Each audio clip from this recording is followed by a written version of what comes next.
Sam, that must be the ideal way to get the season going, knocking off the last year's minor premiers on their home turf.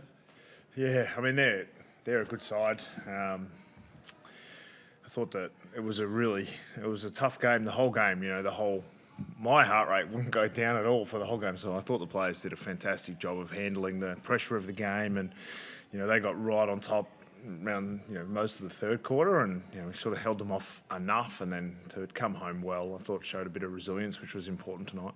And is there a bit of a sense of validation that last year you were obviously in the surprise packets, but now that's in the past, and you're showing that you are here to match the top teams and hopefully climb the ladder further? Yeah, I mean we've tried to put last year behind us. Everyone wants to talk about the past all the time, and for us, we know that we need to get better. We need to improve.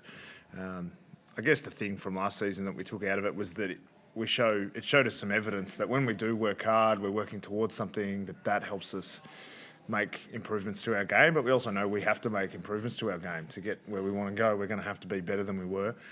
And we're going to have to be better than where we are right now. There was, some really good performances tonight. I thought the team handled the pressure of the game and the consistency of the pressure of the game. I don't think it dropped. The game looked intense the whole time, and I think the fact that we handled that was a little bit of validation there.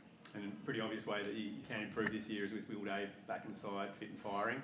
What did you make of his performance overall, and especially that first half before I guess he had that shutdown role on him?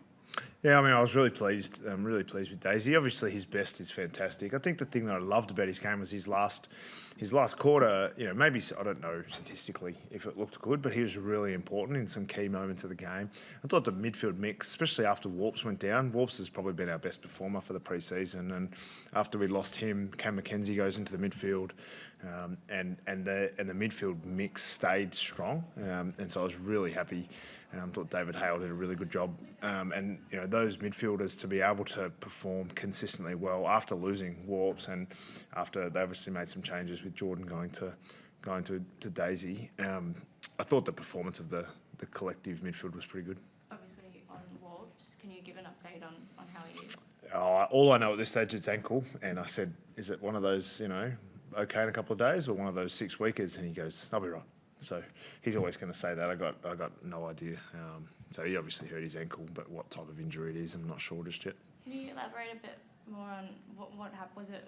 Did he get caught under tackle? I actually am not sure. I'm not sure. There was a moment where he looked like he was going to pop out a stoppage, and he ended up on the ground and then limped off after that. So I haven't seen the mechanism or whatever. I let the medical guys handle that, and obviously we'll spend the night here. We'll do a bit of a review tomorrow, and he'll be a bit sore and sorry, like most of them are, and we'll start the recovery process, and hopefully he'll be back. Whether that's this week or not, he could play this week, or he could be out for a fair while. I actually don't have an update yet.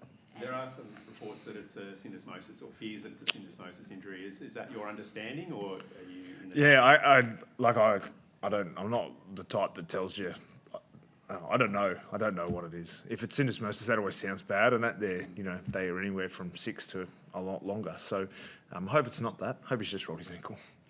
Obviously, we touched on Day being fit and firing. He came off, I think it was just pickle juice and cramps. Is that No, yeah, he was fit. He was fit and healthy. I mean, he's had a really good pre-season, and I don't think there's any other injury concerns out of the game. So we play again Friday night. We thought that Essendon would be playing tomorrow, and they're not. So I just saw a map. It looks like it. The cyclone's pretty heavy there. I haven't seen any updates or anything, but thoughts with those people that are going through that weather up there. And Essendon are obviously back at home. We would have watched tonight, and we'll take them on in 7 days. Obviously, the Hollywood Hawks tag has followed your side a lot, but tonight, especially last quarter, that wasn't flashy at all. They've really dug deep. It must be pretty tough that they got it done, even if it was ugly footy. Yeah, I mean we don't use that tag. I think we knew when you play Sydney, you know what you're going to get. You're going to get a really contested game. They're very good in the contest. They're very good offensively. They've got some serious potent threats in their game. And when it started to get a little bit wet, I thought they handled that better early, particularly in the third. And then once we were able to consolidate the way that we needed to play, I thought the last quarter just showed great character. Was it a soup? I don't think many people are going to be sitting down and watching the last quarter again for the skill, for the toughness and the key moments of the game. It's really important when you play good sides, you need to handle big moments. And I thought that the players did a great job. I thought there was a lot of just small moments that we handled really well. And I was really pleased with the players' performance. Thought they they did a great job to win up here. Is going to be really tough, I think, throughout this season. What does it mean to have a player like James Sicily who can be so influential in the back half, and then when he's getting shut down a bit, you can throw him forward, and then he has an impact up there in the final term, kicks the sealer. Yeah, a bit of flexibility. I wasn't sure about the left foot snap. I've never seen him do one of those. I couldn't watch it, but he put it straight through. They told me, so I was happy with that. But I think the flexibility in the team is something that we know we can call on, but it's not something we want to use all the time. So. I think once we lost Warps, it meant that we had to make a bit of a change. So we pushed Weddle forward. I thought he did a fantastic job, and then to Sis do it late. So when you think about Weddle and Sicily both changing positions pretty regularly, and Sis, he's been around a while, so you expect him to do it well, and he did a fantastic job again. But I think Josh Weddle's third term where he went forward, and we didn't have a lot of ball control. We weren't playing particularly well, and he was able to give us a really good contest in front of the ball. So I thought that was something that gives us a little bit of confidence for the future too. And you're building good flexibility in your midfield too. You've got Will Day, who today kicked 3 goals by half time, but also probably primarily a midfielder. How do you see him sort of slotting in? Is he always going to be playing 50-50, or how's that expected to work? I'm not sure at this stage. I mean, we're probably our forward line is a little bit of a work in progress still. Without Mitch Lewis and Kel Shadir, I think they're pretty important parts of our future, and we would love to play another big key tall forward at some stage throughout the year. I think Marbs did a really good job of contesting in front of the ball, and so did Blake Hardwick, and even some of our smalls. I know the stat sheet might not look great for some of those guys, but the way that they were able to compete and lock the ball in our front half against a team that are notoriously hard to do that against, I was really pleased with the way the forward line functioned. 2 new faces in defence tonight. Must be happy to have those 2 on the tools for you. Yeah, I mean, Josh Battle, I think he's a fantastic performer. He's got a great work rate, and I think he just looked comfortable. He looked like he's good in brown and gold. I thought the way that he just played like he'd been playing with us for a long time, and I think Big TB, he was.